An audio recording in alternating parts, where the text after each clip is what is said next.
Welcome back. This video opens the second half of part 2, a focused subdeck on what economists call internalization. In the previous videos, we kept bumping into a single idea, that the social and environmental costs of business often don't show up in market prices. Deepwater Horizon's damage to the fisheries, a factory's carbon emissions, underpaid workers. These are externalities. This subdeck asks the natural next question. If the problem is that these costs sit outside the market, how do we bring them inside? That's internalization. And it's one of the most practical, policy-relevant ideas in the whole course. One small thing, should you enjoy this, a subscribe helps you keep the whole series in view as new videos go up.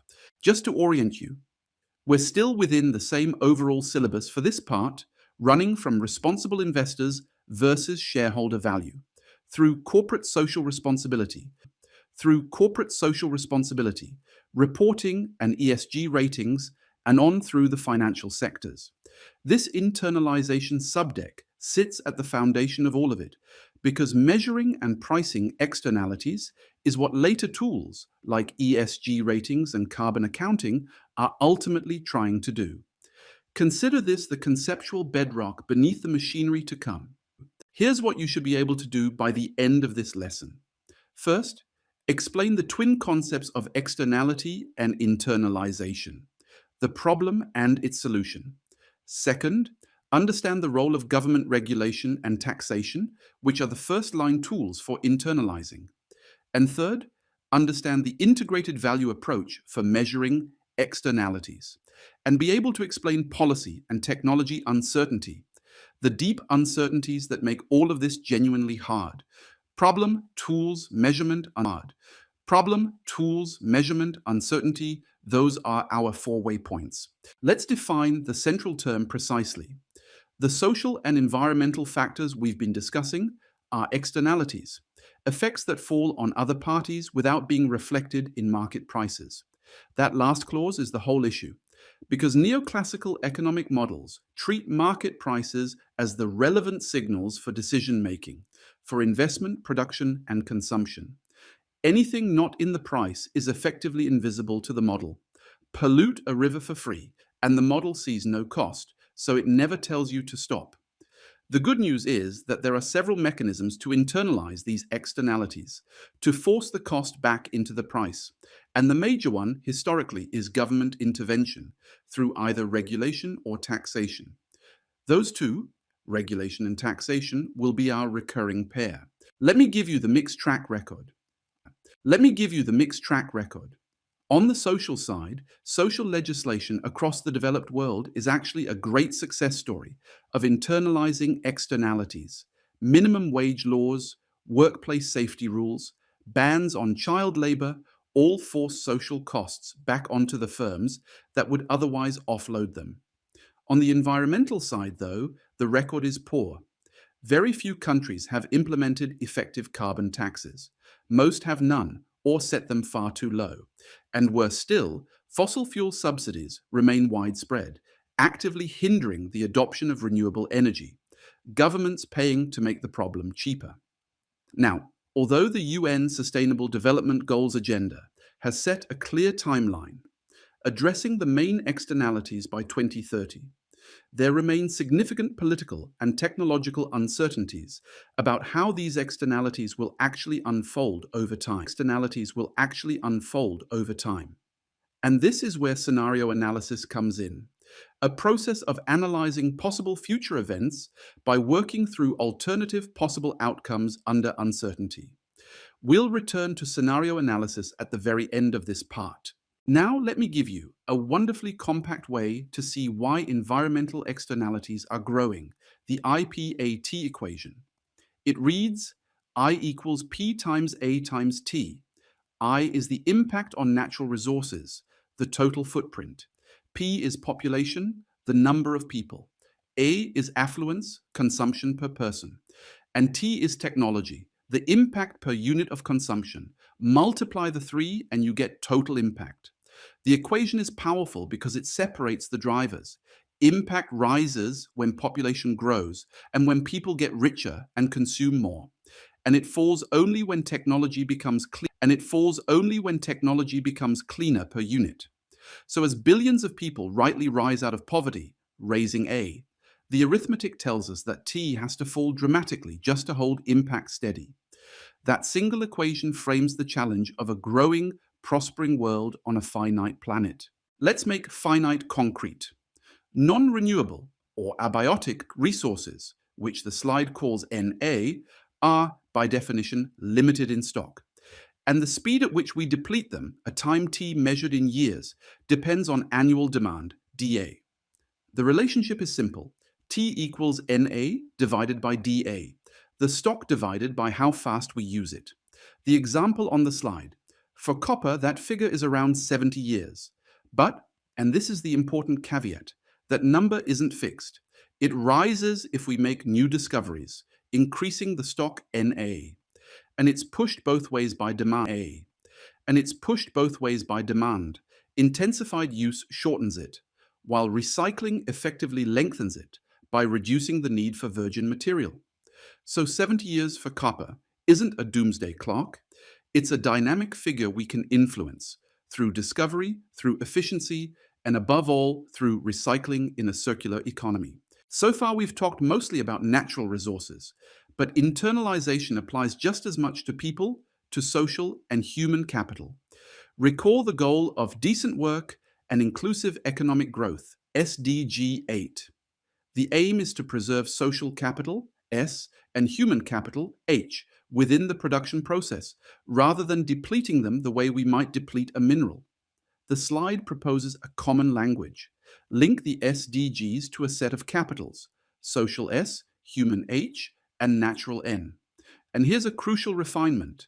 Externalities aren't only negative. There are positive externalities too. On the natural side, N, think of companies investing in renewable energy or achieving material savings.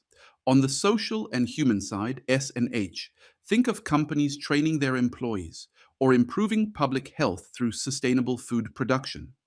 So internalization isn't only about penalizing harm, it's also about rewarding the good that markets currently fail to price. This slide is a lovely one because it shows the same externality through three different professional eyes. To an ecologist, the imperative is that we operate within ecological limits, the planetary boundaries view. To a human rights advocate, the imperative is ensuring every person's claim to life's essentials, the social foundation's view. And to an economist, an externality is simply a public good that isn't priced, a market failure to be corrected. Three perspectives, three vocabularies, one underlying phenomenon. And the slide unifies them in a single elegant equation for sustainable development. I equals F plus S plus E. Total integrated impact is the sum of the financial value F, the social value S, and the environmental value E. That little formula, I equals F plus S plus E, is the destination of this entire subdeck, so keep it in view. Let me restate the problem in one line, because it's the hinge of everything that follows. Externalities are not reflected in market prices. That's the disease. Internalization is the cure. Everything in the rest of this video and the next is a different technique for doing exactly that. For taking a cost or a benefit that currently sits outside the price system and dragging it inside, so that decision makers actually feel it. So let's now ask the two operational questions. How much should be internalized and who should do it? This diagram gives us the anatomy of internalization. On one side sits business, on the other, society. Business generates impacts that flow out onto society, the externalities. And running the other way are dependencies. Because business, in turn, depends on society and on nature for its workers, its resources, its stable climate. Internalization is about closing this loop, bringing those impacts back onto the business's own books.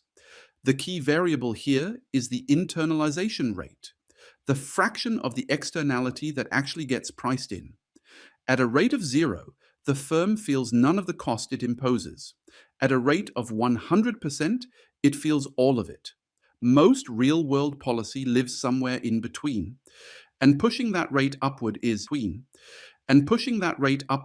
in a sense, the whole project, which raises the obvious question this slide poses.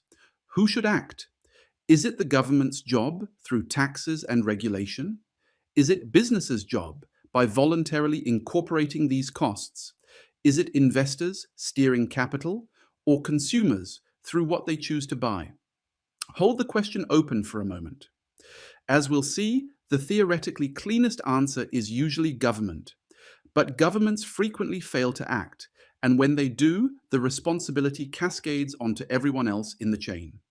It's a question we'll return to explicitly in the next video. Here are the basic policy approaches to reduce externalities.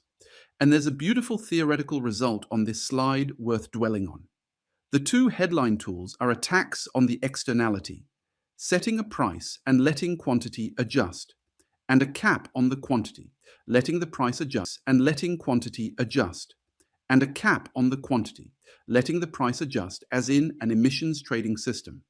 And the striking claim is this: these two approaches give theoretically the same result, unless the demand curve is uncertain. That caveat is the key. In a world of perfect certainty, taxing carbon and capping carbon are two routes to the identical outcome. But once you're uncertain about how firms and consumers will respond, how steep that demand curve is, the two tools diverge, and the choice between them starts to matter a great deal. That insight, that price and quantity instruments are equivalent only under certainty, is one of the elegant results of environmental economics. Let me connect this back to finance and the ESG factors we keep meeting. Why integrate ESG factors at all? Because as we've seen, these factors are externalities that markets underprice today, but are increasingly likely to be priced tomorrow through taxes, regulation, reputation, or physical damage.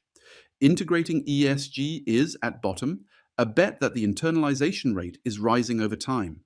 If costs currently sitting outside prices will move inside them, then a firm or portfolio that ignores ESG is carrying hidden, unbooked liabilities. Integrating ESG is how you bring those liabilities into view before the market forces you to. Here's a concrete example of one internalization channel: reputation risk.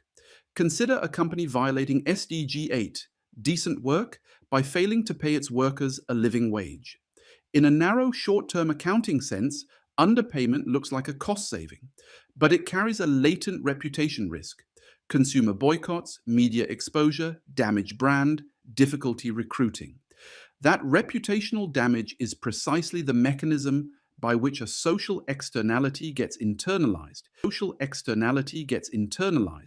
Even without a government stepping in. The market, through public opinion, eventually sends the bill.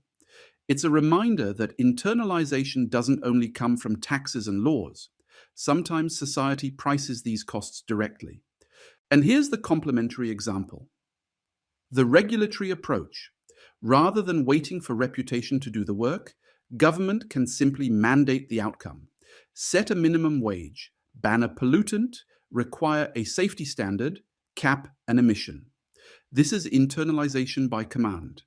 The state draws a line and enforces it, forcing the externality back onto the firm directly and predictably.